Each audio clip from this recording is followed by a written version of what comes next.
আমার প্রশ্ন, যখন আমরা পাকিস্তানি আমলে ছিলাম তখন কতজন পাকিস্তানি এই দেশে চাকরি করত, আর এই স্বাধীন বাংলাদেশে কতজন ভারতীয় এই দেশে চাকরি করে? আমরা পত্রিকায় বলি 26 লাখ ভারতীয় চাকরি করে। বাংলাদেশের ছেলেরা চাকরি পায় না, রাস্তায় রাস্তায় ঘুরছে, আর ভারত দেশে এখন চাকরি করছে। স্বাধীনতা যুদ্ধের আগে পাকিস্তানিরা যেই পরিমাণ বাংলাদেশিকে হত্যা করেছিল বিভিন্ন রাজনৈতিক আন্দোলনের কারণে, কোন রকম উস্কানি রাজনৈতিক আন্দোলন ছাড়াই বাংলাদেশ ভারত বর্ডারে তার কমপক্ষে 10 থেকে 50 গুণ বেশি মানুষ খুন করেছে। স্বাধীনতার পূর্বকালে বাংলাদেশ এই অঞ্চলে যখন নির্বাচন হতো, 70-এর নির্বাচন, সেই নির্বাচনে পাকিস্তানি শাসক গোষ্ঠী কোন রকম হস্তক্ষেপ করে না। যদি করতো তাহলে তো বঙ্গবন্ধুর দল এরকম ভূমিধস বিজয় পেত না। আর স্বাধীনতার পরে এই সরকারের আমলে অন্য দেশ থেকে আমাদের নির্বাচনে হস্তক্ষেপ করে বাংলাদেশের মানুষের ভোটাধিকার হরণ করা হয়।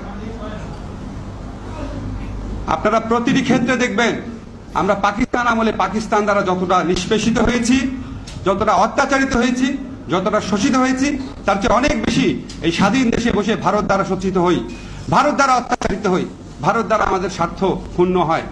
আজকে অত্যন্ত যৌক্তিক কারণে আমরা 1971 সনে পাকিস্তানের বিরুদ্ধে স্বাধীনতার ডাক দিয়েছিলাম বঙ্গবন্ধুর নেতৃত্বে, এবং অত্যন্ত যৌক্তিক কারণে আজকে ভারতের বিরুদ্ধে আমাদের স্বাধীনতার ডাক দিতে হবে, ভারতের বিরুদ্ধে আমাদের সার্বভৌমত্বের ডাক দিতে হবে। এটা শুধুমাত্র নদীর দখলদারিত্ব না, সমস্ত কিছুর ক্ষেত্রে ভারত যেভাবে আমাদের উপর একটা সাম্রাজ্যবাদী একটা আগ্রাসনের থাবা বিস্তার করে আছে তাদের এই তাবেদার সরকারের মাধ্যমে, সেটার বিরুদ্ধে আমাদের সবাইকে সোচ্চার হতে হবে। আজকে প্রসঙ্গক্রমে বলি, আপনারা দেখবেন কিছু হলেই আমার খুব এটা ফানি লাগে, কিছু হলেই সরকারের পক্ষ থেকে জিয়াউর রহমান দায়ী, সমস্ত কিছুর জন্য জিয়াউর রহমান দায়ী। তখন আমার কাছে মনে হয় জিয়াউর রহমান আসলে তাদের কাছে একটা আয়নার মতো, যে আয়নার দিকে তাকালে তারা দেখতে পারে তারা আসলে কত ছোট, কত কুৎসিত, দেশের স্বার্থ রক্ষায় কত ব্যর্থ। এটা হচ্ছে জাস্ট ফারাক্কা ব্যারেজ উদাহরণ থেকে বললাম, এরকম আরো বহু উদাহরণ আছে, এটা আলোচনার মূল বিষয় না এখন। আমার শুধু একটা জিনিস মনে হয়, আমাদের রাজনৈতিক নেতৃত্বের মধ্যে আমরা যখন বিভিন্ন কারণে হতাশ হয়ে যাই, আমরা যখন বিভিন্ন কারণে হতোদ্যম হয়ে যাই, তখন এই ফারাক্কা মার্চের মতো ঘটনা দেখিয়ে দেয় যে আমাদের হতাশ হওয়ার কিছু নাই। আমরা যদি ঐক্যবদ্ধ হতে পারি, আমরা যদি দৃঢ় প্রতিজ্ঞ হতে পারি, আমরা যদি নিজের দেশপ্রেমের প্রশ্নে যদি সোচ্চার হতে পারি, আমরা ফারাক্কা মার্চের মতো বহু ঘটনা বাংলাদেশের জীবন ঘটাতে পারবো। সেই দিনের অপেক্ষা আমরা থাকবো।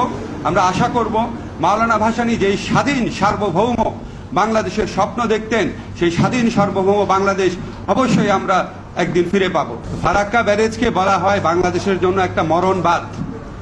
এরকম মরণবাদ একের পর এক তারা আরো প্রায় প্রতিটি নদীতে তৈরি করেছে, এবং মরণবাদ শুধু না, বাংলাদেশের জন্য মরণ ফাঁদও তৈরি করেছে ভারত।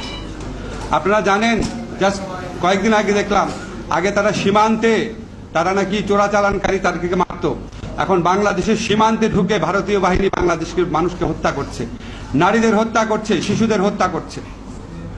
আমি মাঝে মাঝে চিন্তা করি, আমাদের এখানে মুক্তিযুদ্ধ করেছেন এরকম অনেকে আছেন, এবং পাকিস্তান বিরোধী আন্দোলনের সক্রিয় ছিলেন এমন অনেকে আছেন। আমার কালকে একটা জিনিস মনে হচ্ছিল যে স্বাধীনতা যুদ্ধের আগে পাকিস্তানি বাহিনী, পাকিস্তান রেজিম কতজন বাঙালিকে হত্যা করেছিল, আর শুধু গত 10 বছরে বা গত 15 বছরে ভারতীয় বাহিনী কতজন বাংলাদেশিকে হত্যা করেছে। আমাদের একটা স্টাডি হওয়া দরকার। আমার ধারণা, আমি যতটুকু ধারণা করতে পারি, স্বাধীনতা যুদ্ধের আগে পাকিস্তানিরা যেই পরিমাণ বাংলাদেশিকে হত্যা করেছিল বিভিন্ন রাজনৈতিক আন্দোলনের কারণে, কোন রকম উস্কানি রাজনৈতিক আন্দোলন ছাড়াই বাংলাদেশ ভারত বর্ডারে তার কমপক্ষে 10 থেকে 50 গুণ বেশি মানুষ খুন করেছে।